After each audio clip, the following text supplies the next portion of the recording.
la actividad comercial está incorporada dentro de la actividad económica, ¿no?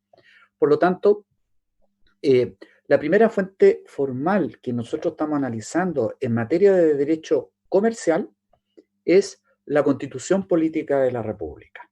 Y entonces, los principios que están relacionados en materia económica los encontramos en el artículo 19, que consagra y protege los derechos fundamentales de la persona humana, ¿no? Y entonces vamos a seguir analizando, ¿no? Aparte del principio, ¿no?, de la libertad económica, aparte del principio de la subsidiariedad, aparte del principio de los grupos intermedios, de la libre asociación, que este principio hoy día es muy importante por la pandemia frente al cual estamos enfrentados, ¿no? Porque el principio de la asociación y no asociación, ¿ah?, significa que la Constitución Política de la República reconoce la oh, facultad de que así como las personas pueden crear o incorporarse a sociedades comerciales, también tienen la libertad para renunciar o salir o vender su participación social y por lo tanto salirse de las sociedades comerciales, ¿no? De manera tal de que la libertad de asociación tomada desde un punto de vista de poder, de la libertad que existe entre las personas, un grupo de personas, de poder constituir sociedades, mantener las sociedades, salir de las sociedades o liquidar las sociedades, hoy día también constituye un elemento importante y preponderante, ¿no? Dentro de los principios de la actividad económica, ¿no? Piensen ustedes si la sociedad Cencosud, que está compuesta por diversos socios, ¿no? La sociedad que tiene las acciones, que es la señor Horst Polman, decide simplemente vender todas sus acciones, ¿no?, y salirse de la sociedad. Perfectamente lo puede hacer, nadie se lo puede prohibir, porque está consagrado como principio constitucional. Pero la pregunta es, ¿cuál es, ¿no?, el caos que podría producir, por ejemplo, la salida de un socio mayoritario de una sociedad? Podría ser un caos como no podría serlo. ¿Cuándo no podría hacerlo? Cuando quien compre las acciones que vaya a vender, ¿no?, un accionista mayoritario. Cuando hablo de accionista mayoritario, ¿no?, es aquel que tiene el 50% más uno de las acciones, por lo tanto tiene, ¿no?, en su poder todas las decisiones que pueda eh, eh, adoptar la sociedad, por ejemplo, en un proyecto de negocio. ¿De acuerdo? A eso me estoy refiriendo. Por eso entonces que ustedes han visto batallas como por ejemplo la sociedad controladora, para los que nos gusta el fútbol, ¿no? La sociedad controladora de Colo-Colo, el grupo Vial por un lado y el grupo de Moza por otro lado. En definitiva, ellos, ¿qué es lo que se juegan? ¿No? Que cada grupo tiene un porcentaje aproximadamente de cerca del 40 o 45%. Entonces, ¿qué es lo que se juegan esos grupos? Se juegan con los votos, ¿no?, de quienes representan, ¿no?, a la fundación o la corporación social de Colo-Colo, ¿no? Porque esos son los votos, obviamente, que van a inclinar la balanza por uno y por otro lado. Primero le inclinó en favor del Grupo Vial, y entonces entró como gerente el señor Ruiz Tagle, ¿se acuerdan ustedes? Pero luego, cuando hubo una modificación de directorio, el Club Social dejó de votar por el grupo de Claro Vial, ¿no?, y entonces votó por el grupo de Moza. Entonces Moza pasó, ¿no?, a tener, Aníbal Moza, ¿no?, el 50% más uno de las acciones en cuanto a colocar a los miembros del directorio de Colo-Colo, y entonces colocó dentro del puesto de gerente, salió Ruiz Tagle y entró Harold Maynicos, ¿no? Entonces, ustedes se dan cuenta cómo es importante este tema del principio de la asociación o libre asociación, cómo va influyendo, ¿no?, en cada una de estos movimientos accionistas o sociales, ¿no?, según sea el caso. Bien, ahora, entonces, vamos a dar, esto era un breve repaso, ¿no? Y ahora entonces vamos a dar inicio a la continuación de la clase, ¿no?, que lo que nosotros estábamos viendo eran los principios constitucionales, ¿no?, que son aplicables en materia económica, ¿no? Entonces, el siguiente principio que nosotros dejamos basado en la clase anterior es el principio de igualdad y no discriminación arbitraria en materia económica, ¿ya? Vamos entonces a ver primero, o partir explicando en qué consiste el principio de igualdad en materia económica, ¿no? Primero decirle que el principio de igualdad en relación a los grupos intermedios está consagrado en el artículo primero de la Constitución Política de la República, que dice que las personas nacen libres en igualdad y derecho, y luego agrega que es deber del Estado asegurar el derecho de las personas a participar con igualdad de oportunidades en la vida nacional. Y eso entonces se tiene que relacionar a su vez con lo que señala el artículo 19, número 2 de la Constitución Política de la República, que en su parte pertinente, y que consagra la igualdad ante la ley, que en su parte pertinente dice, ni la ley ni autoridad alguna podrá establecer diferencias arbitrarias, ¿no? Entonces ahí está esbozado en la fuente legal del principio de igualdad, obviamente en materia general, pero que nosotros vamos a enfocar del principio de igualdad aplicado en materia económica. Por lo tanto, este principio de igualdad se establece como una garantía individual en la Constitución Política de la República, más precisamente en el artículo 19, número 2, pero también establece una limitación, que dice que el legislador no puede incorporar arbitrariamente en la ley elementos de discriminación entre quienes están en una misma situación objetiva.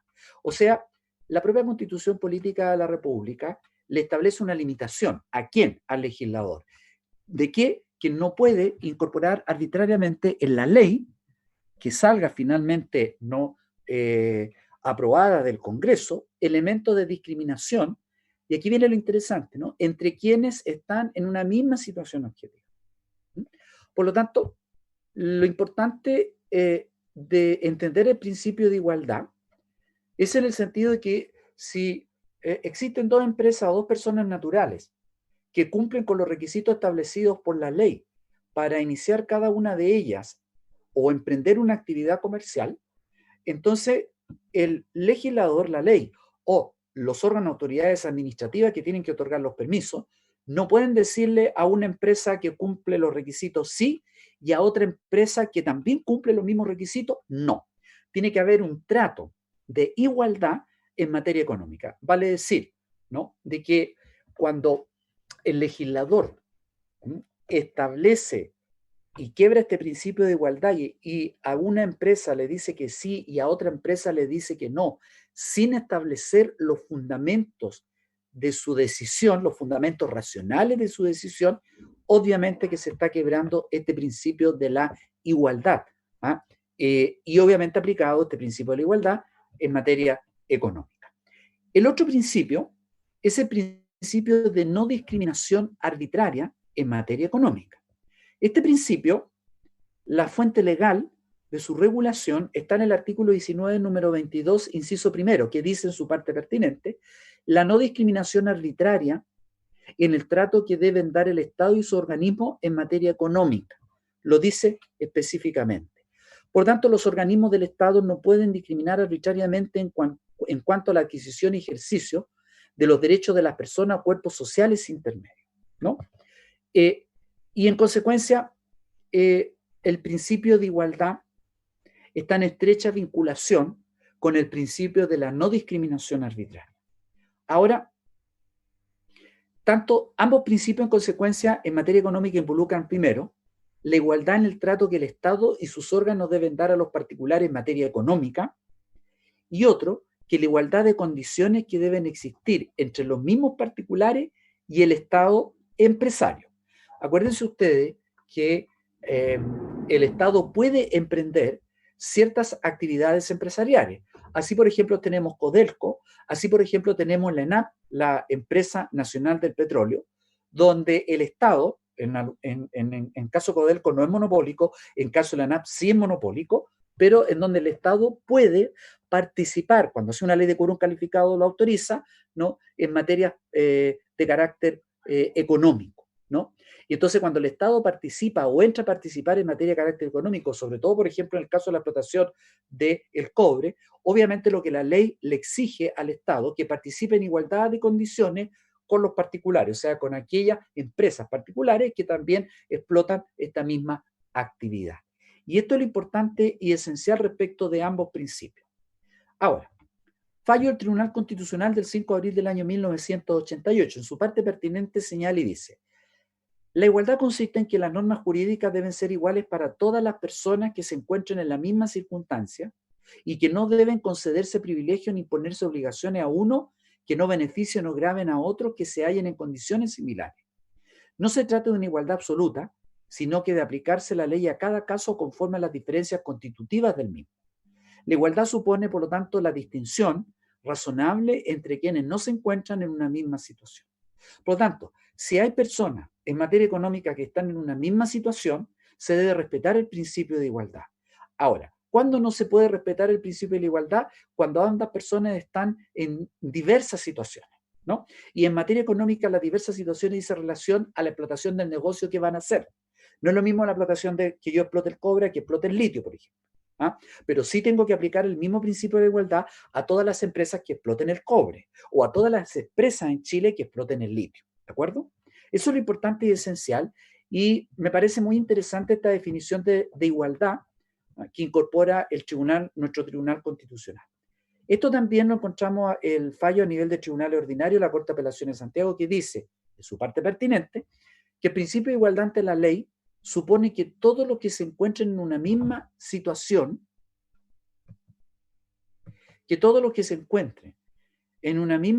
fáctica, sea de hecho, deben tener idéntico tratamiento y ser considerados bajo un mismo aspecto jurídico, y con ello salvaguardar el derecho a participar con igualdad de oportunidades en la vida nacional, sin establecer respecto de nadie diferencias arbitrarias. ¿Mm?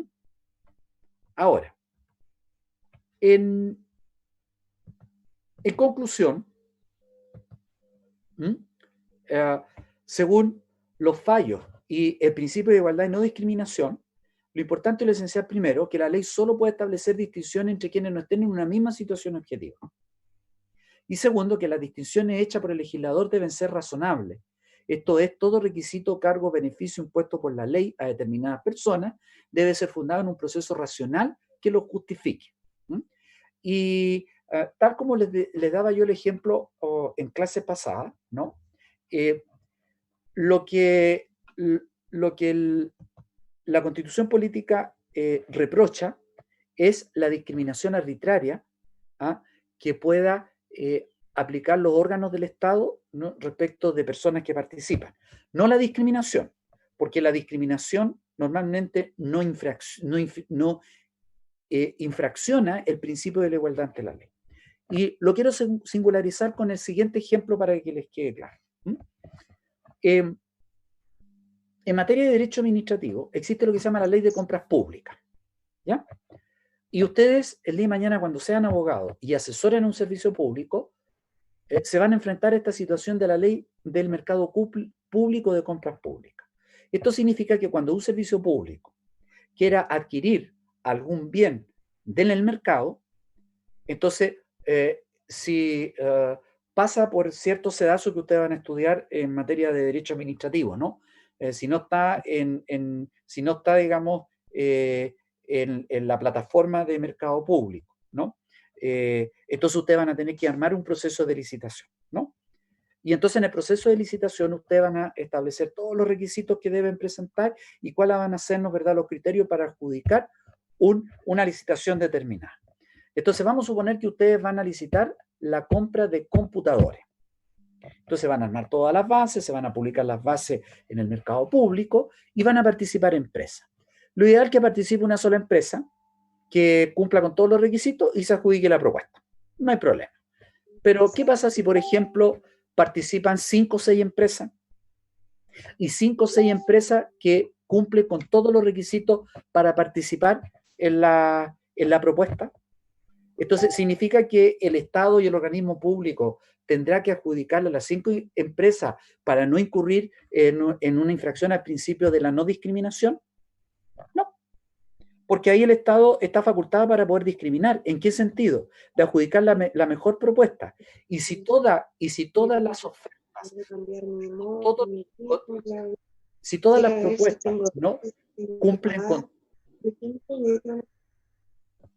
Si todas las propuestas no cumplen con todos los requisitos, Entonces, finalmente, el criterio final adoptado para adjudicar una u otra propuesta será ¿cuál? El precio. La propuesta no es verdad que tenga el precio más bajo.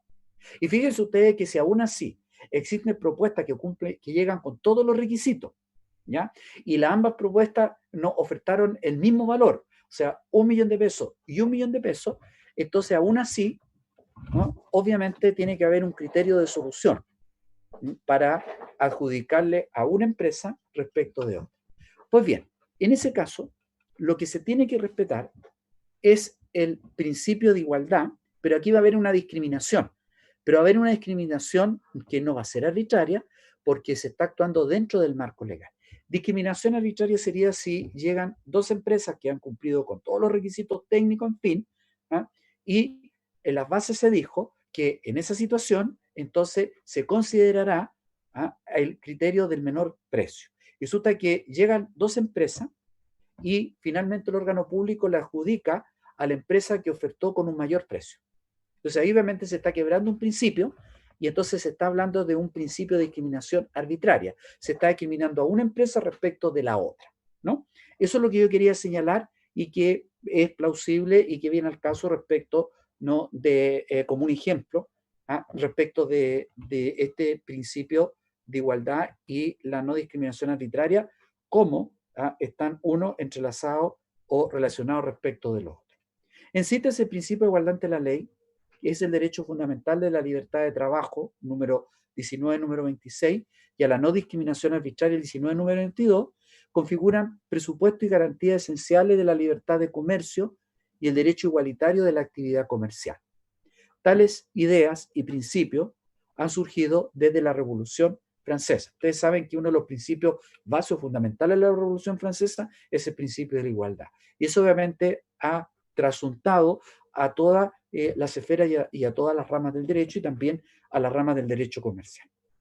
Ahora, otro principio constitucional que nosotros señalamos y que también es aplicable en materia de actividad económica es el principio de la propiedad privada, sin lugar a dudas, ¿no? Este principio de la propiedad privada, como ustedes saben, está consagrado en el artículo 1994, que en la parte pertinente dice que la Constitución Política de la República asegura a todas las personas el derecho de propiedad en su diversa especie sobre toda clase de bienes corporales e incorporales, o incorporales, ¿no? Por tanto, la actividad comercial se desarrolla por agentes que tengan la propiedad sobre los bienes de producción y sobre el producto de los procesos productivos o de intermediación o distribución. Entonces, ustedes se preguntarán por qué el principio de la propiedad privada es tan importante para la actividad comercial y para la actividad económica. Por una razón muy sencilla, que si el comerciante es dueño de los bienes que sirve para realizar el comercio, va a tener un acceso al crédito. Y el acceso al crédito significa que él puede seguir comerciando. Si no fuera dueño de la propiedad, entonces el comerciante no va a tener acceso a un crédito y como consecuencia no va a poder ampliar y no va a poder seguir desarrollando su actividad mercantil o económica, ¿no? Y yo en clases pasadas también le daba el ejemplo de lo que ocurrió en India. India era un país muy pobre hacia los años 1950, hasta que llegó el gobierno de Indira Gandhi. Y entonces se preguntó, bueno, ¿qué es lo que podemos hacer para poder incentivar, ¿no?, la actividad económica comercial de los indios? Y entonces se dieron cuenta, fíjense ustedes un ejemplo muy simple, ¿no? Se dieron cuenta que la mayoría de las personas que, por ejemplo, vivían en Nueva Delhi, que es la capital de India, no eran dueños de sus viviendas, ¿no?, sino que las viviendas pertenecían al Estado. Entonces ustedes preguntarán, ¿pero qué tiene que ver eso con la actividad comercial? Tiene mucho que ver. Porque ninguna persona podía iniciar un emprendimiento si no tuviera un capital propio y por lo tanto tenía que ir a buscarlo a la banca. Pero luego la banca le decía, de acuerdo, yo confío en su emprendimiento, pero yo para prestarle plata usted me tiene que dejar una garantía. Entonces, ¿usted es dueño de la propiedad? No. Entonces lo siento mucho. No le puedo hacer ningún préstamo. Entonces lo que hizo el gobierno indio fue, y a lo largo, ¿no?, de todo el país, fue empezar a transferir los títulos que estaban en poder del Estado a los habitantes, ¿no?, de la India. O sea, de la propiedad del Estado estatizada se pasó a una propiedad privada. ¿Qué ocurrió? Que India experimentó, ¿no?, muchos emprendimientos. Y les voy a solamente a dar como ejemplo uno. Los call centers, cuando ustedes le dicen llama al número 800, y usted llama al número 800, o llama a BTR, número 800, y ustedes esperan hasta que sí los va a atender una de nuestras funcionarias o agentes, ¿no? Lo ponen en espera y usted entonces se comunica con la persona que le va a solucionar el problema. Entonces la pregunta es, ¿de dónde nace la idea de los call centers? Nace de la India. Los primeros call centers que se crearon en el mundo se crearon en la India. ¿Por qué? Por lo que yo le estoy diciendo. Por lo tanto, la propiedad privada en manos de los comerciantes o de quienes realizan actividad económica es muy importante porque eso les permite el acceso al crédito. ¿Ya? Ahí está la importancia, no la propiedad en sí misma, sino que les permite el acceso al crédito, poder endeudarse y poder entregar una garantía para entonces no seguir explotando su actividad comercial. De ahí radica la importancia de este principio de la propiedad privada, ¿no? La opinión de los tratadistas señala que la regulación del derecho de propiedad y la protección es esencial para el funcionamiento del sistema democrático. En el ámbito económico no hay incentivo para los particulares crecimiento y desarrollo económico si la propiedad no es garantizada con un rango constitucional, porque si no sería muy fácil que la propiedad podría ser quitada por el Estado. Si solamente estuviera regulada a nivel de ley, no a nivel de constitución. Como está regulada a nivel de constitución, ¿no?, y el particular puede verse privado de la propiedad privada. ¿Cuándo? Cuando el Estado, a raíz de una utilidad pública o fin público, lo expropia. Pero aún así, al expropiarlo, tiene que pagarle una indemnización con cargo a los perjuicios que le está causando una persona que lo está privando de su propiedad privada, ¿no? Por tanto, el derecho de propiedad reconocido y protegido es expresión de la libertad en materia económica y su desconocimiento significa transformar al Estado en el único empleador. Es lo que ocurrió en su momento en Bolivia y lo que ocurrió en un momento y lo que ocurre hoy día en Venezuela, donde el Estado se ha no hecho propietario de prácticamente toda la actividad comercial. Y la pregunta es, Bolivia bajo el gobierno de Evo Morales, por supuesto, ¿no? Porque ahora tiene un gobierno de transición, ¿no? ¿Qué es lo que ocurrió, por ejemplo, les pregunto yo, en Venezuela? Donde el Estado pasó a controlar toda la economía. ¿Cómo está Venezuela? ¿Es un país, una nación bollante, perdón? ¿Es una nación que se ha transformado en una potencia económica? No. ¿Qué pasó con China? China dividió. Entonces Hong Kong va a ser una capital industrial. Y China se va a liberalizar. ¿Y qué es lo que ocurrió con China cuando el Estado dejó de tener la propiedad sobre muchas industrias y sobre muchas empresas? Hoy día China es un gigante que compite al mismo nivel que Estados Unidos. Fíjense ustedes que hoy día China vino a reemplazar a la Unión Soviética en la Guerra Fría. Si hasta el año 1960 habían dos potencias mundiales, una que era la Unión Soviética y todos los conglomerados, los satélites, y otra que era Estados Unidos y todos sus conglomerados. Esa era la gran potencia. Hoy día no son las grandes potencias, hoy día la gran potencia es China. Y China vino también a reemplazar a Japón y a Rusia. Y la pregunta es ¿por qué? Porque China dijo, no puedo seguir teniendo la propiedad estatal sobre la industria y sobre el comercio.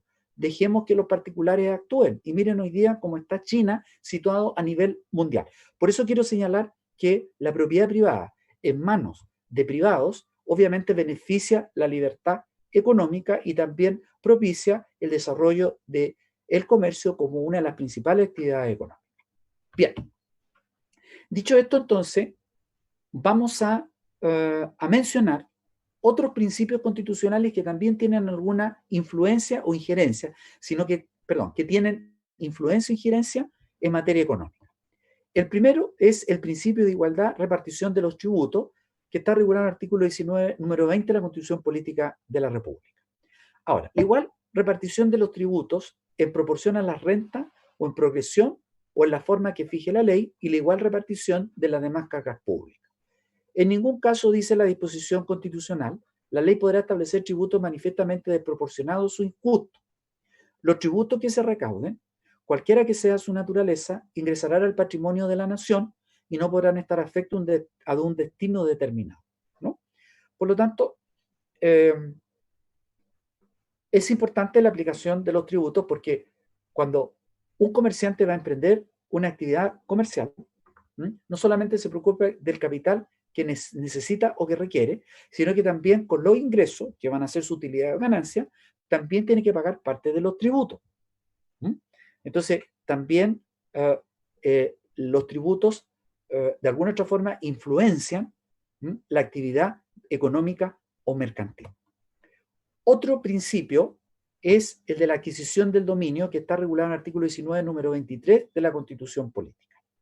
¿Qué significa esto? Este principio consagra la libertad para adquirir el dominio de todas clases de bienes, excepto aquellos que la naturaleza ha hecho común a todos los hombres o que deben pertenecer a la nación toda y la ley así lo declare. Por tanto, lo anterior es sin perjuicio de lo prescrito en otros preceptos de esta Constitución.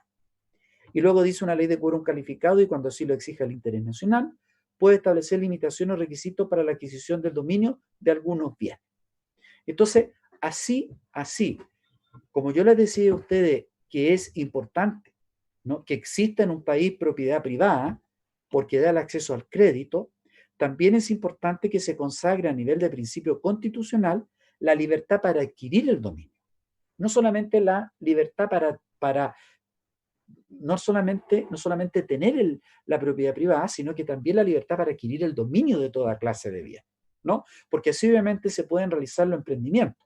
Si un comerciante quiere establecer su comercio en un lugar determinado, entonces el comerciante tiene la libertad, reconocida por la Constitución, a poder presentar una oferta y adquirir el terreno o comprar el terreno para los efectos de poder emprender, ¿no?, su negocio, su actividad comercial, ¿no? Y también es importante. Bien, otro principio que le llaman los norteamericanos la propiedad intelectual es el principio del derecho de autor o propiedad intelectual, que está consagrado en el artículo 19, número 25 de la Constitución Política. Y este principio del derecho de autor recae sobre las creaciones intelectuales y artísticas de cualquier especie. Por ejemplo, cuando una persona escribe un guión para una telenovela, ¿no?, o cuando una persona crea un hardware o software en materia computacional. También comprende el derecho de autor sobre la propiedad de las obras y otros derechos, como la paternidad, la edición y la integridad de la obra, y todo ello en conformidad a la ley. Una obra de teatro, por ejemplo, una obra de una teleserie, una telenovela, el guión de la telenovela también está resguardado por este derecho de autor. Las canciones que graban los cantantes también están protegidas por el derecho de autor, y también se garantiza la propiedad industrial, ¿ya? Y esto sí que es interesante porque la Constitución Política garantiza la propiedad industrial sobre las patentes de invención, las marcas comerciales, modelos, procesos tecnológicos u otras creaciones análogas por el tiempo que establezca la ley. Por tanto, hay dos cuerpos normativos que desarrollan este principio del derecho de autor, como ustedes saben, ¿no? La ley de propiedad intelectual y la ley de propiedad industrial, ¿no? En consecuencia, hay y existe una protección. Y luego tenemos finalmente el principio, ¿no?, de protección esencial de los derechos, que está en el último numeral del artículo 19, número 26, que establece la seguridad en que los preceptos legales que por mandato de la Constitución regulen o complementen la garantía que éste establece o que limiten en los casos en que ella lo autoriza, no podrán afectar los derechos en su esencia, ni imponer condiciones, tributos, requisitos que impidan su libre ejercicio. Y que obviamente esto está en estrecha vinculación o relación con los principios que nosotros hemos visto anteriormente. Bien, con esto entonces damos por terminada el análisis o el estudio de los principios, que son los principios constitucionales. Dejo abierta, ofrezco la palabra para si hay alguna pregunta, consulta, duda, comentario respecto a esta primera fuente del derecho mercantil. ¿Pregunta, duda? Bien. Eh, de acuerdo a la pirámide de Kelsen, eh, en el ángulo superior de la pirámide encontramos la Constitución Política de la República. Y luego en un segundo peldaño encontramos la ley como fuente formal del derecho, ¿no? Por lo tanto, visto ya cuáles son los principios constitucionales que vemos en materia comercial, vamos entonces a analizar la segunda fuente formal, que es la ley comercial, ¿no? Eh, Noción de leyes comerciales son todas aquellas reglas que regulan la materia comercial, y aquí incorporamos y debemos tener presente tanto que estas leyes comerciales o mercantiles las vamos a encontrar en el Código de Comercio y también en las leyes especiales, ¿no? Por lo tanto, son dos las fuentes de la ley comercial: el Código de Comercio y las leyes especiales que se incorporan en el apéndice del Código de Comercio. Y es obviamente lo que obedece al fenómeno de la codificación y luego al fenómeno de la decodificación, o sea, leyes que van actualizando el código, pero que no van modificando el código propiamente tal, sino que se van incorporando como leyes en el apéndice de los códigos de comercio. Ahora, por lo tanto, tenemos que el artículo primero del Código de Comercio se refiere a la ley comercial y a las leyes comerciales que lo complementan. Como algunos ejemplos de las leyes que han ido complementando el Código de Comercio, tenemos la ley sobre sociedad anónima, la ley 18.046, la ley sobre letra y cambio y pagaré, la ley 18.092, la ley de quiebra, la 18.175, que fue reemplazada por la ley 19.620, que entró en vigencia el año 2014, la ley de mercado de valores, la ley sobre sociedad de responsabilidad limitada, la ley general de banco, entre otras, ¿no? Teniendo presente que el Código de Comercio entró a regir el 11 de enero del año 1867.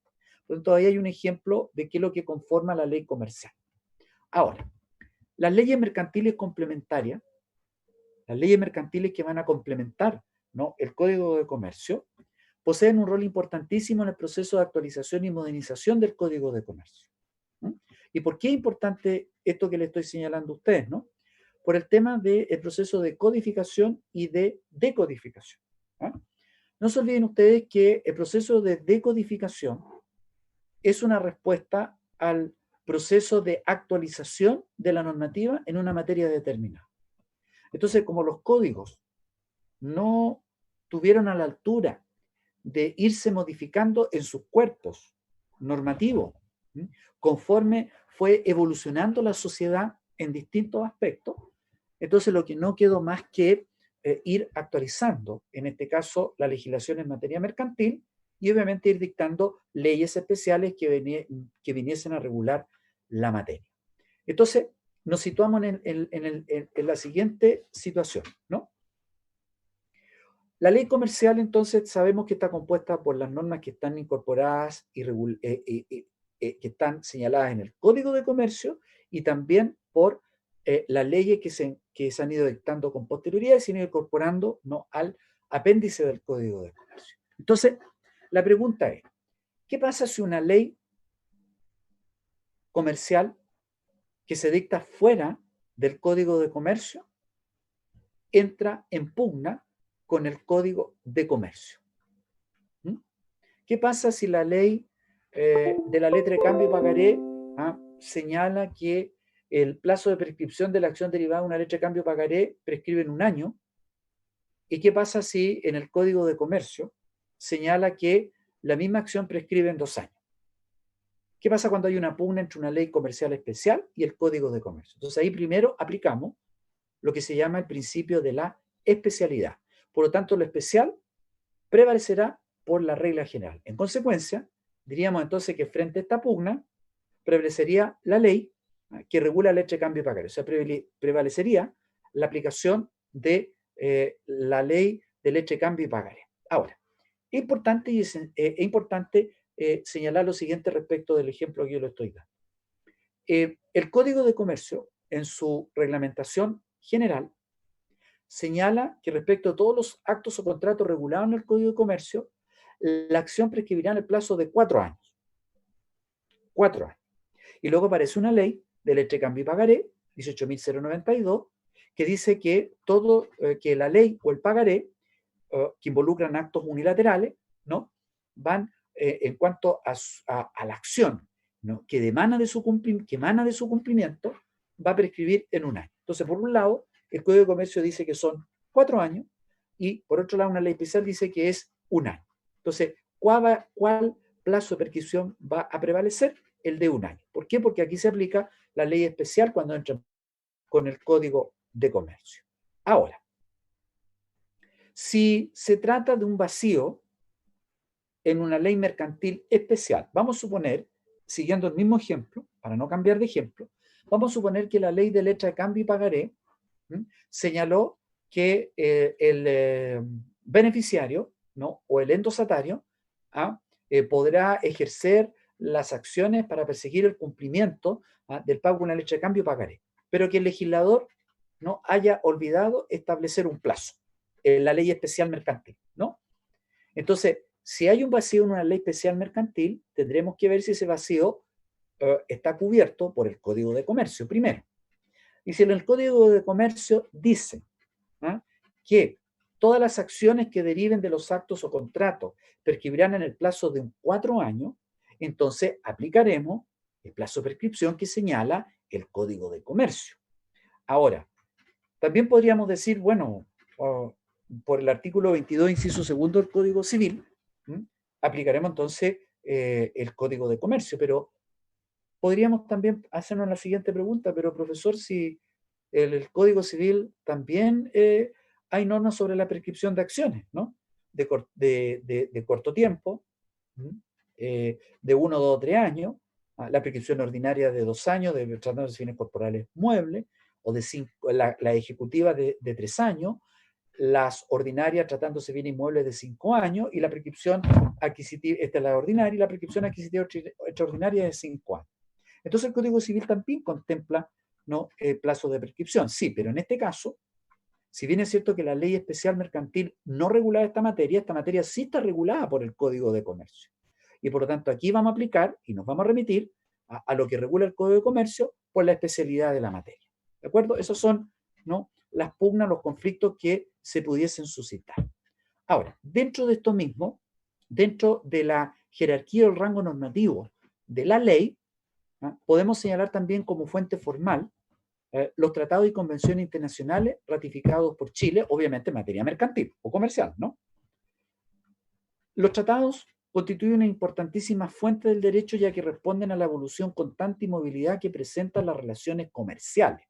Fíjense ustedes que mientras la ley interna o la ley comercial interna regula las situaciones fácticas que se den a nivel local o nacional, los tratados y convenciones internacionales aprobados, suscritos y ratificados por Chile vienen a actualizar la normativa interna chilena respecto a la normativa internacional.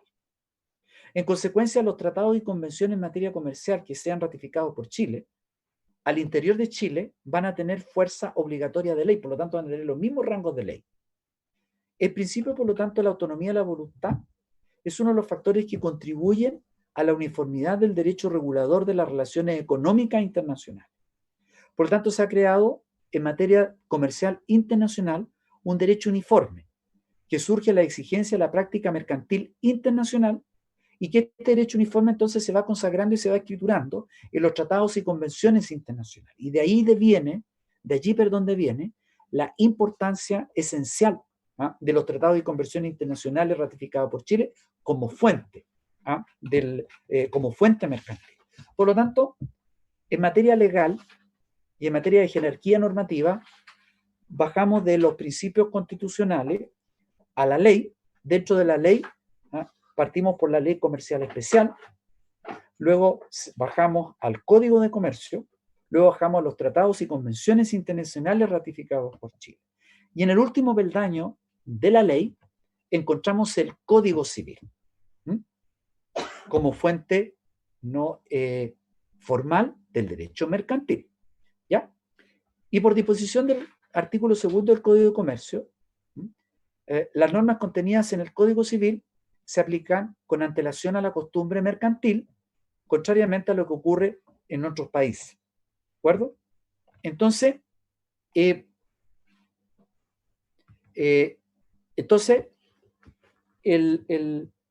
Código Civil, a su vez en su articulado, es un código de aplicación general y supletorio en materia de derechos privados. Por lo tanto, en esta jerarquía normativa que nosotros hemos ido analizando, en materia de ley, frente al silencio normativo o frente al silencio de una ley que no regule una situación comercial, y esta materia es importante analizarla por lo siguiente. Espero que alguno de mis alumnos que esté en esta clase o presente en esta clase el día de mañana vaya a ser un juez de la República. Y el juez de la República tiene un principio muy importante, que es el principio de inexcusabilidad,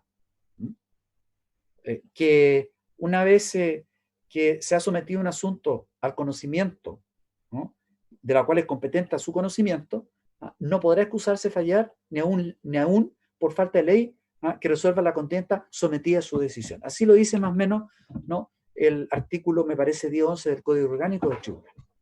Por lo tanto, un juez frente o enfrentado a una situación de vacío o de ausencia de regulación legal en materia mercantil, en materia comercial, en un conflicto comercial, ¿no?, lo primero que dirá, bueno, voy a ver si hay una ley comercial especial que regule esta situación fáctica. No la hay. Bueno, ahora entonces me voy a ir al Código de Comercio. No la hay. Bueno, voy a ir a algún tratado internacional que haya sido ratificado por Chile y que regula esta materia. No la hay. Entonces, frente a esta ausencia o vacío, no le quedará más que no recurrir al Código Civil. Si ustedes si ustedes tienen a la vista el Código de Comercio en el artículo 3, número 2, 1 y 2, habla del contrato de arriendo. Habla del contrato de arriendo. Por lo tanto, la persona que compra para vender o que compra para arrendar, también se estima como un acto mercantil. Supongamos lo siguiente, ¿no? Les voy a dar un ejemplo respecto a esto para singularizarlo, un ejemplo de la vida real. Hace mucho tiempo atrás me correspondió defender a mí a la empresa Entel. La empresa Entel es una empresa comercial, ¿de acuerdo? La empresa Entel que arrendaba un local, ojo, arrendaba un local que pertenecía a las grandes tiendas Pechetto. Ustedes bajan por 21 de mayo, pasan la calle Colón y ahí está, ¿no?, el concesionario de Entel. ¿De acuerdo? Bueno, antes era Entel, la empresa directamente, la que arrendaba ese local comercial y el dueño del local comercial era las grandes tiendas Pechetto. Entonces, hubo un problema, un conflicto, ¿no?, entre dos comerciantes, la sociedad, ¿no es verdad?, Pechetto Limitada, con Entel S.A., ¿no? O sea, un conflicto entre dos comerciantes. Y el conflicto basaba sobre el contrato de arriendo. Entonces, la pregunta es, el colega que representaba al arrendador o dueño de la propiedad, ¿bajo qué normas demandó? Uno podría decir, bueno, pero tendría que haber demandado al profesor bajo la norma del Código de Comercio, ¿no es verdad? Obvio, claro que sí, ¿no? Pero resulta que, primero, no hay una ley comercial que regule el arrendamiento entre comerciantes. Si ustedes se van al Código de Comercio y lo repasan rápidamente, en ninguna parte existen normas específicas respecto al contrato de arrendamiento. Menos en un tratado internacional que nos va a preocupar del arriendo de dos comerciantes al interior de un país. Por lo tanto, no está regulada esa materia. Bueno, nos queda entonces el Código Civil. Y el Código Civil, el artículo 1915 y siguiente, regula el contrato de arrendamiento.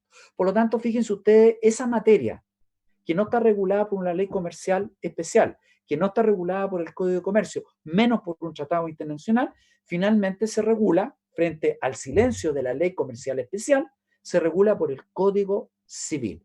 ¿Por qué? Porque es una norma de aplicación general y supletoria en materia de derecho privado. Y es entonces la jerarquía que uno tiene que tener en su estructura mental, en materia obviamente no comercial. ¿Está claro? ¿Está clara la explicación? Bien. Ahora, y, eh, y, y todo esto se aplica con antelación a la costumbre mercantil. Entonces, la importancia acá entonces, enseguida, ¿no?, es entrar a ver cuál es la participación o cuál es el rol que cumple en materia de derecho comercial la costumbre mercantil. ¿Mm? Porque si nosotros nos vamos a la costumbre civil, vamos a ver más adelante que hay una diferencia importante entre la costumbre o la fuerza que tiene la costumbre en materia civil con la fuerza que tiene la costumbre en materia mercantil. Y entonces, según los artículos 2 y 4 del Código de Comercio, este orden puede darse de la siguiente forma, ¿no? Primero, en primer lugar, frente a un caso que ha sido sometido al conocimiento de un tribunal de la República, ustedes saben que los tribunales de justicia tienen que fallar, conforme a derecho, ¿de acuerdo? Conforme a derecho, ¿no? Entonces, ¿cuál va a ser la normativa aplicable al caso concreto? Primero tenemos que ver la legislación mercantil. La legislación mercantil involucra primero las leyes mercantiles especiales y el Código de Comercio. Luego nos vamos, y los tratados internacionales en el caso que sea aplicable. Si no encontramos una regulación normativa, entonces bajamos al Código Civil, que se aplica en forma supletoria, artículo 2 del Código de Comercio. Y si no existe una regulación del caso sometido a la decisión del tribunal en el Código Civil, entonces bajamos a la costumbre mercantil. Y aquí entonces es importante porque el artículo 4 del Código de Comercio dice que si una situación no está regida por la ley comercial ni por el derecho común, cuando habla el legislador de derecho común entiende hacer Código Civil, debe recurrirse a la costumbre mercantil que suple el silencio del legislador cuando cumple con determinadas exigencias que éste ha impuesto. Y es por eso entonces que la costumbre mercantil, ¿no?, como fuente, entra a ser en materia comercial una fuente formal del derecho. ¿De acuerdo? Bien. Entonces, pasemos a analizar la costumbre mercantil como fuente formal del derecho comercial, ¿no? En primer lugar, debo señalarle que tal como ustedes lo han venido estudiando desde Introducción al Derecho en adelante, hablo de las fuentes formales del derecho, la costumbre, de un punto de vista de un concepto general, es la repetición constante y uniforme de ciertas conductas realizadas con la convicción de que con ella se satisface una necesidad jurídica que debe ser sancionada más tarde por el juez o por la ley. Ese es un concepto de costumbre que lo encontramos en el libro del profesor Ricardo Sandoval López, Actos de Comercio, tomo 1, volumen 1. Ahí está ese concepto, ¿no?, de costumbre, que es parecida a los conceptos que ustedes ya han estudiado de costumbre en sus estudios pasados, ¿no? Ahora, de este concepto podemos distinguir dos elementos de la costumbre. Primero, un elemento de carácter objetivo y un elemento de carácter subjetivo. El elemento de carácter objetivo dice relación con la repetición constante y uniforme de ciertas conductas, actos o ciertas prácticas. Y el elemento de carácter subjetivo, entendemos por tal la conciencia o convicción que va a tener la sociedad que esta reiteración de actos se ajusta o se va a ajustar a las necesidades existentes de la propia sociedad y que deben ser sancionados como ley. Por lo tanto, la conciencia de que se trata de una norma jurídica que es vinculante, o sea, que es obligatoria. Y esa es la opinión juris. O sea, que la sociedad entienda y asimile, ¿no?, que no solamente se va a reiterar estas costumbres, estos actos, y se va a repetir en el tiempo, sino que además estos actos van a ser vinculantes y por lo tanto van a ser obligatorios para las partes. Esa es la opinión juris, y por lo tanto constituye una regla formulada tácitamente por la voluntad colectiva. O sea, la voluntad, la voluntad, ¿y por qué se dice tácitamente? Porque no está escrita. ¿Por qué? Porque si estuviera escrito sería una ley. ¿De acuerdo? Entonces, son dos los elementos importantes de la costumbre. Un elemento objetivo y un elemento de naturaleza subjetiva. ¿De acuerdo? Ahora, uno sin el otro no existiría la costumbre. O sea, no basta solamente con tener un carácter subjetivo sin que sea reiteración constante, porque entonces no vamos a poder probar la costumbre. Obvio. ¿Eh? Y tampoco puede existir una repetición constante, apreciable en nuestro sentido, sin que exista opinión juris, o sea, sin que la sociedad asimile que estos actos van a ser obligatorios para un cuerpo social. Entonces, lo uno no viene con lo otro. No basta que se cumpla con uno de los dos requisitos. Para que la costumbre exista en materia, en derecho, obviamente tiene que concurrir estos dos requisitos, el criterio objetivo y el criterio subjetivo, ¿no? Por lo tanto, en eso consiste la última parte que dice que es una regla formulada tácitamente por la voluntad colectiva, ¿no? Bien, ahora, vamos a ver el concepto de costumbre ahora mercantil, ¿no? Se dice que la costumbre mercantil son normas de derecho objetivo creadas por la observancia repetida, uniforme y constante de los comerciantes en sus negocios. Esa es la definición que da el profesor Ricardo Sandoval López, ¿de acuerdo? En los actos de comercio tomo 1, volumen 1. Por lo tanto, la fuente de la costumbre mercantil nacería del contrato mercantil, o sea, de los acuerdos de voluntad de los comerciantes. Y la finalidad sería para suplir la ausencia de una regulación adecuada, para llenar las lagunas que existan en el contenido de los contratos o para resolver las dudas que surjan en la interpretación de estos mismos. Ahí deviene, o ahí está, digamos, la naturaleza misma de la costumbre mercantil. Ahora, el Código de Comercio confiere a la costumbre el rol de fuente formal del derecho, en el artículo 4, y también le da una función de elemento interpretativo en el artículo 6. Vamos entonces a ver primero el artículo 4. Dice, las costumbres mercantiles suplen el silencio de la ley cuando los hechos que la constituyen son uniformes, públicos, generalmente ejecutados en la República, por una determinada localidad, y reiterados por un largo espacio de tiempo, que se apreciará prudencialmente por los juzgados de comercio. Si uno se va al artículo 4 o al análisis del artículo 4 del Código de Comercio, concordarán conmigo que el artículo 4 primero no da una definición de costumbre mercantil, sino que lo que el artículo 4 dice es que a falta de ausencia de regulación legal, sea una ley especial comercial, sea el Código de Comercio, sea el Código Civil, se aplicará entonces no en la costumbre mercantil. Y lo que hace el artículo 4 simplemente es desarrollar uno de los dos elementos de la costumbre en general. ¿Cuál es el criterio objetivo?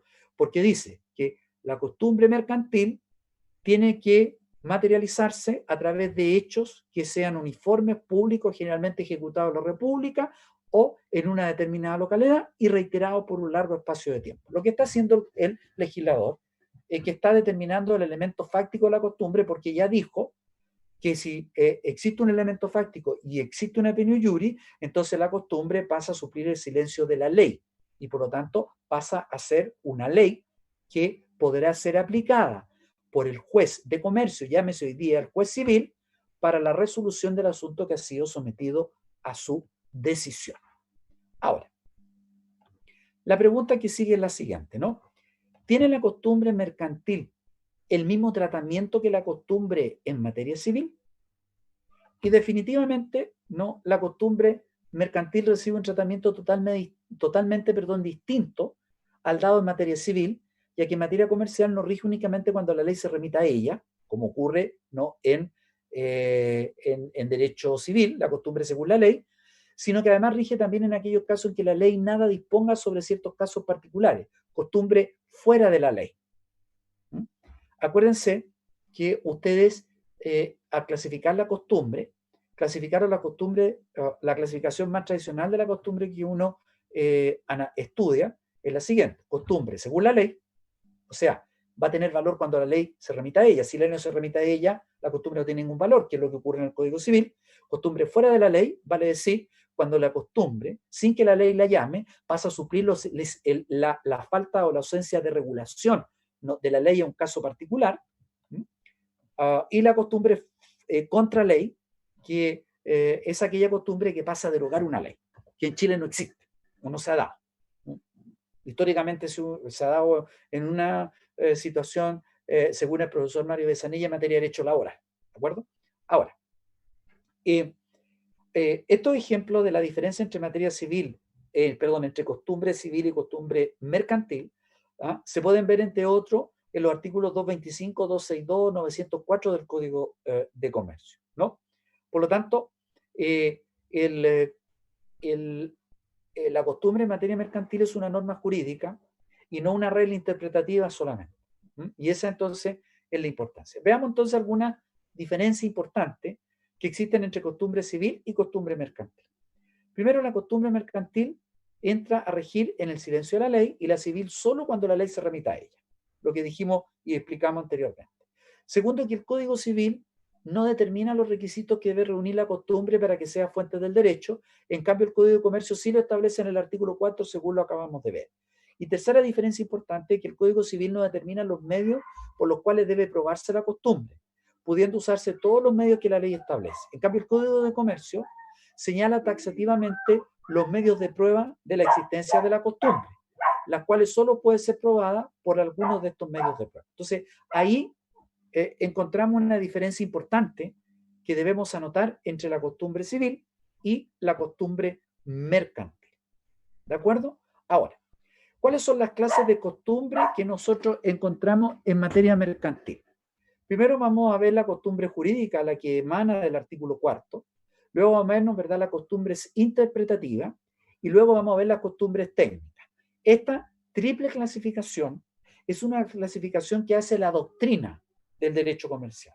Esta clasificación no la hace el legislador comercial en los artículos 4, 5 y 6 del Código de Comercio. ¿De acuerdo? Es una clasificación doctrinal a partir de la regulación normativa de la costumbre en el Código de Comercio. Vamos entonces primero a ver la costumbre jurídica. ¿Ya? La costumbre jurídica se dice que es aquella conformada por los hábitos generales que surgen como resultado de la observancia de una regla formulada tácitamente por la voluntad colectiva. Existen prácticas que son reconocidas mundialmente, y la costumbre no se limita al ámbito local o regional, pueden incluso darse prácticas a nivel internacional. Les voy a dar un ejemplo de costumbre jurídica en el ámbito local, y luego obviamente una costumbre en el ámbito internacional. ¿Ya? Antes de pasar a analizar los elementos de la costumbre comercial o la costumbre jurídica, ¿no? En nuestra ciudad y en muchas ciudades del país se estila que aquellos comerciantes que tienen un comercio pequeño, chico, reducido, por ejemplo, la señora María, que la población Cardenal Raúl Silva Enrique vende cecina, ¿no? La práctica es la siguiente. Y ustedes, yo en la clase anterior le dije que ustedes preguntaran, por favor pregunten, ¿no? La señora María va a hacer un pedido, ya sea semanal o mensualmente, de cecina. Entonces va a pasar por el negocio de la señora María el vendedor de cecinas PF. Vamos a poner un ejemplo, ¿no? Da lo mismo la marca. Entonces le va a decir a la señora María: mire, señora María, usted necesita cecinas Silva. Yo necesito tal y tal y tal y tal en el pedido. Perfecto, mire, acá las tiene. Y el vendedor va a ir a su camioneta, le va a sacar el pedido y se lo va a entregar a la señora María. Y aquí viene lo interesante, ¿no? ¿Qué acto jurídico es este? Contrato de compraventa mercantil de cosa corporal mueble. Estoy vendiendo cecina, cosas corporales muebles. Se supone que en un contrato de compraventa de cosas corporales muebles, el vendedor de la empresa le va a entregar los bienes y el comprador tendría que pagárselo al contado. Es una compraventa al contado. No está bajo plazo ni condiciones. Sin embargo, la señora María le va a decir al vendedor: mire, la próxima vez que usted pase, ya sea en 15 días o durante el mes, yo le voy a pagar este pedido. Perfecto, señora María. El vendedor le va a extender la factura y va a colocar ahí, ¿no es verdad?, que el pago se va a hacer a 30 días. y le deja la factura. Van a pasar 30 días y entonces el vendedor se va a dejar caer al negocio de la señora María, le va a decir, ¿quiere usted pedir una mercadería? Sí, tome.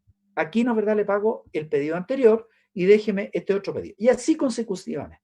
Ese es un claro ejemplo de una costumbre mercantil que se da en materia comercial. ¿Por qué? Porque el vendedor es el representante de una empresa y de un concesionario seguramente de PF que está acá en la ciudad, o de productos Nestlé o lo que sea, y por otro lado la señora María ejerce el comercio. Entonces es un acto entre comerciantes. ¿Qué es lo que aplicamos ahí? Costumbre jurídica pura. Y yo le aseguro que esta costumbre no solamente se da en aquellos negocios de abarrote que venden al menudeo en las poblaciones acá en Arica, sino que también se da en otras poblaciones, en otras localidades. Me atrevería a decir que esto es una costumbre jurídica a nivel nacional. Pero también existe costumbre jurídica a nivel internacional, como son la compra-venta de mercadería internacional bajo el precio CIF, o bajo el precio FOB, que son siglas en inglés, ¿no? Una es la venta con seguro y de la mercadería, y otra es la venta sin seguro contra mercadería. Por lo tanto, cuando un vendedor en Chile va a comprar mercaderías en el extranjero, entonces le va a preguntar al comerciante que está situado en el extranjero si las ventas de la mercadería van a ser con el precio CIF o con el precio FOB. Y de acuerdo a eso, entonces el valor va a ser distinto y obviamente la seguridad de que las mercaderías lleguen intactas a Chile también va a ser distinto. Póngase usted en el siguiente ejemplo, ¿no? Todos los comerciantes de la SOFRI, por el mes de julio, agosto, septiembre, viajan a China. Y viajan a China porque van a adquirir las últimas innovaciones en juguetes. ¿Por qué? Porque se acerca la Navidad y por lo tanto, no es verdad, los papás que lo que hacen, le compran los juguetes a sus hijos. Entonces, cuando van a China o cuando tratan con el comerciante chino a ustedes no les va a vender una cantidad de mercadería inferior a la que pueda caber en un container. Por lo tanto, si ustedes van a China y van a comprar 10 juguetes, la verdad es que el chino no los va a pescar. Sino que cuando ustedes dicen, mire, yo quiero este juguete, esta partida, tales cantidades, al chino lo que le va a interesar es que todas estas cantidades, la sumatoria de todos estos juguetes que ustedes compren, quepa en un container. Eso es lo que le interesa al comerciante chino. Si no, no les va a vender nada.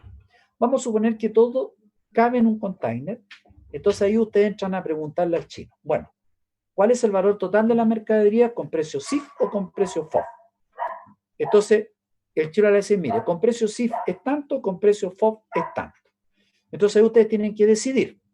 Si lo compran sin seguro, cualquier daño que la mercadería sufra en tránsito, desde el puerto de China hasta el puerto de Iquique, el daño entonces o las pérdidas las asumen ustedes.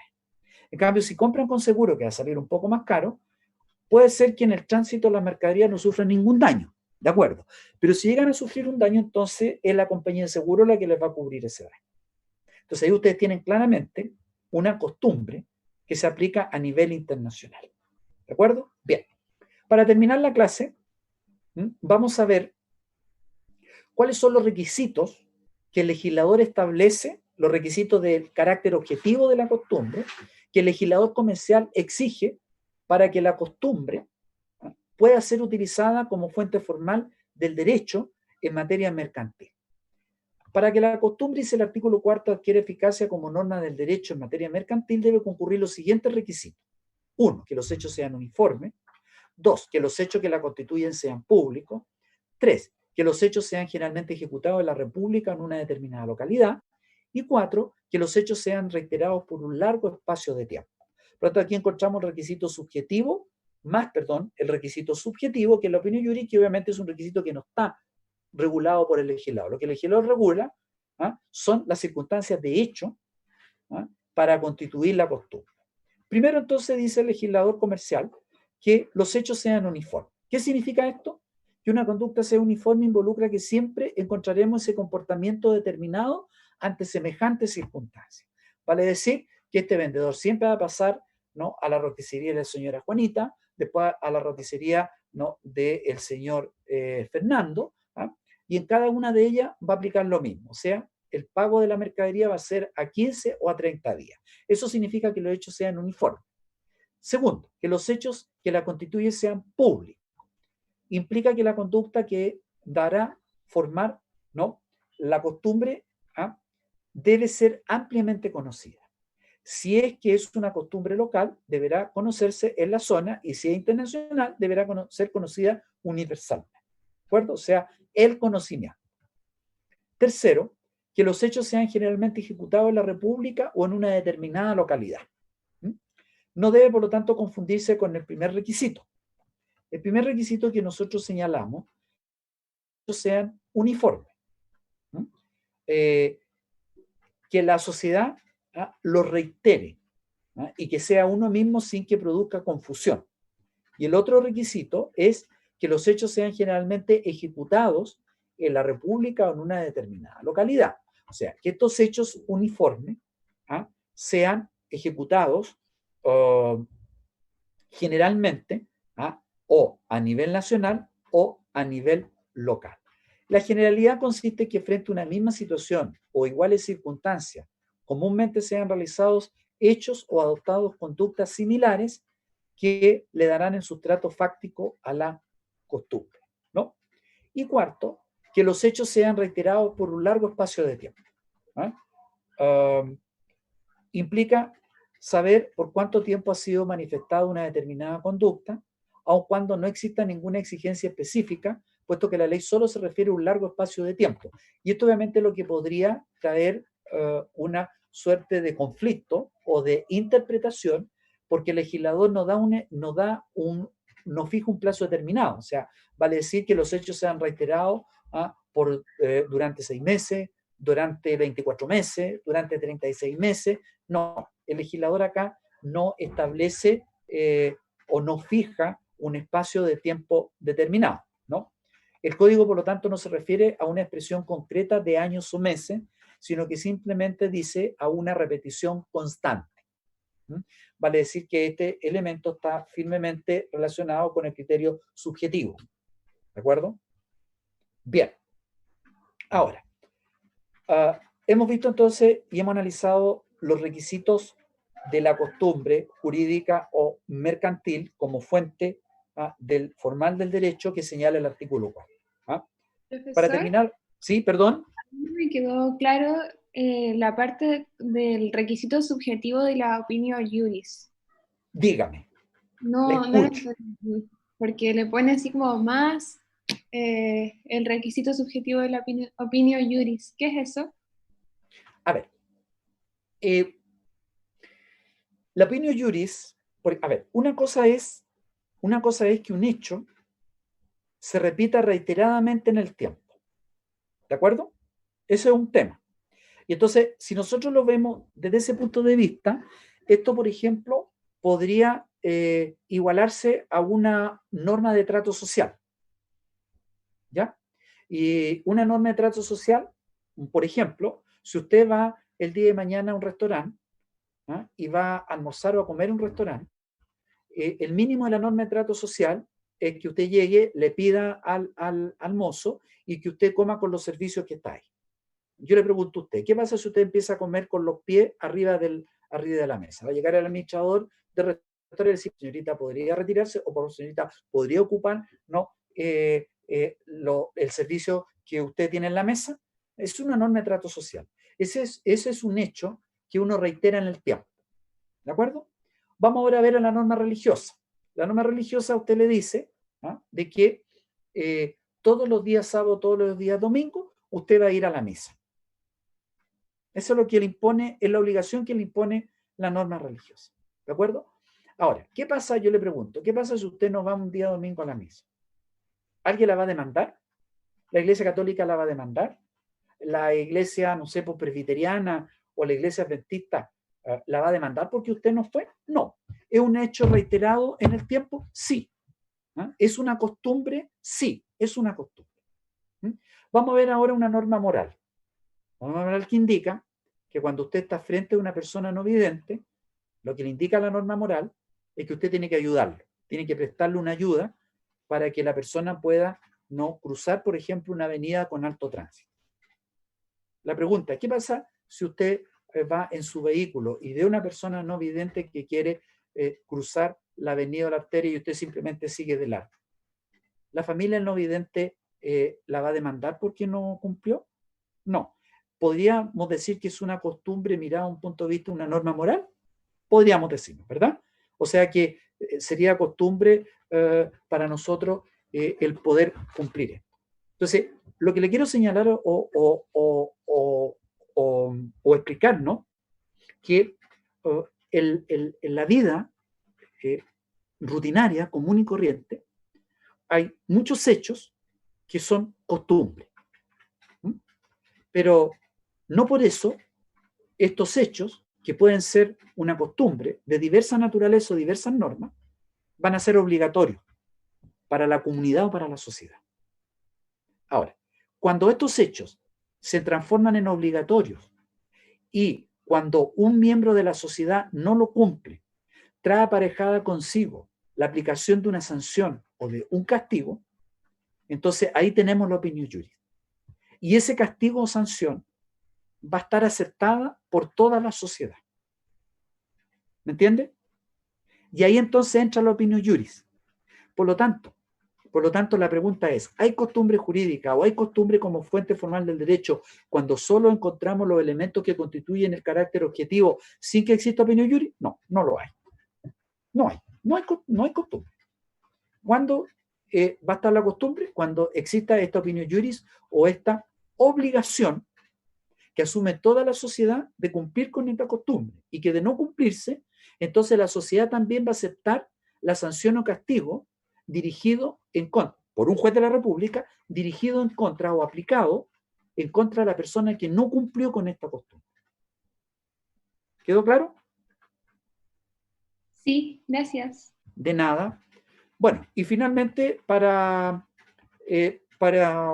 terminar el estudio de la costumbre jurídica, que es la primera parte de la costumbre, vamos a ver pequeñas clasificaciones que yo las voy a pasar rápido porque ustedes ya han estudiado estas clasificaciones en Introducción al Derecho y en otras ramas del derecho, ¿de acuerdo? En otras asignaturas, ¿no? Tenemos la costumbre según la ley, que es aquella que constituye derecho cuando la ley se remite a ella, como ocurre la costumbre en el derecho civil.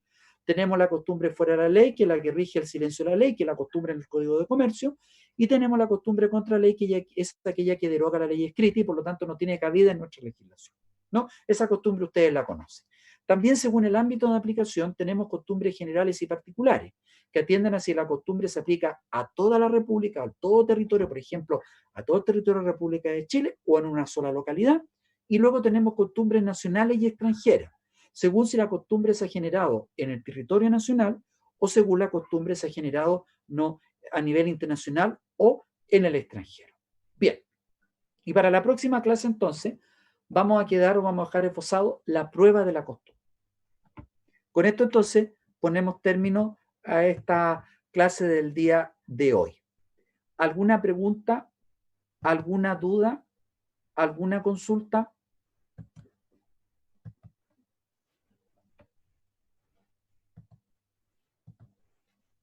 ¿Nada? Respecto de la materia, profesor, todo claro, pero tengo una duda respecto de la prueba del miércoles de Derecho Civil, porque hoy día nos informaron que no iban a haber evaluaciones. No hay evaluaciones, efectivamente. ¿Ya? Efectivamente. La evaluación de Derecho Civil 3 no va porque había una normativa, ¿no? Que señala que no se van a hacer las primeras evaluaciones. ¿De acuerdo? Ahora, en cuanto a este punto, yo lo que les sugiero que cada uno de los delegados hoy día, porque me parece que ya expiró la vigencia de la mesa del centro alumno, de la directiva del centro alumno, por lo tanto, me parece que hoy día hay una especie de una mesa plana que está compuesta por todos los delegados de cada uno de los cursos. Entonces, lo que yo le sugiero a este respecto, ¿no? Que los delegados, o que uno de los delegados, que va a ser el representante ante el comité de carrera, seguramente el jefe de carrera llamará al comité de carrera y ahí se van a reprogramar las fechas de las pruebas, ¿de acuerdo? Pero lo que sí está claro y efectivo lo que usted está diciendo de que no hay pruebas. ¿Ah? ¿Bien? Profesor, Sí, en caso de reprogramarse la evaluación, la metodología de los grupos va a ser la misma. la misma. No voy a cambiar yo las reglas, ¿de acuerdo? Así que no se preocupen. ¿Ah? Ah, ya. Ya, por lo menos yo lo que yo les pido es que vayan avanzando en los grupos, porque yo le mandé el listado a Jan Santander, que es el delegado, con la última inscripción de los alumnos en los grupos. Y con eso entonces ustedes vayan avanzando y vayan, ¿no es verdad?, conformando los grupos y después listado. Lo que yo les sugiero es que coloquen grupo 1, grupo 2, grupo 3, grupo 4 y ustedes se van a anotar, ¿no? Lo único que yo les exigí y que les exijo y que les pido es que los grupos queden con el mismo número de integrantes. O tratar de, si es número par, no es fácil, es fácil, digamos, hacerlo, ¿no? Pero no que quede un grupo con 2 integrantes y otro grupo con 10, no. Porque así entonces cada uno se va a llevar equitativamente el mismo peso, el mismo trabajo y va a tener una discusión rica en el fondo. Es lo único que yo les pido, ¿de acuerdo? En lo demás ustedes se ponen de acuerdo. ¿Mm? ¿Bien? ¿Estamos? Sí, profesor. Bien, que entonces tengan un buen fin de semana. Acuérdense que la cuarentena total se termina hoy día, ¿no? Lo cual no significa o involucra que ustedes se tengan que cuidar y si salen, adopten por favor todas las medidas de higiene y seguridad para los efectos que no se contagien ustedes ni tampoco a su familia o los adultos mayores, porque eso sí que sería peligroso. ¿De acuerdo?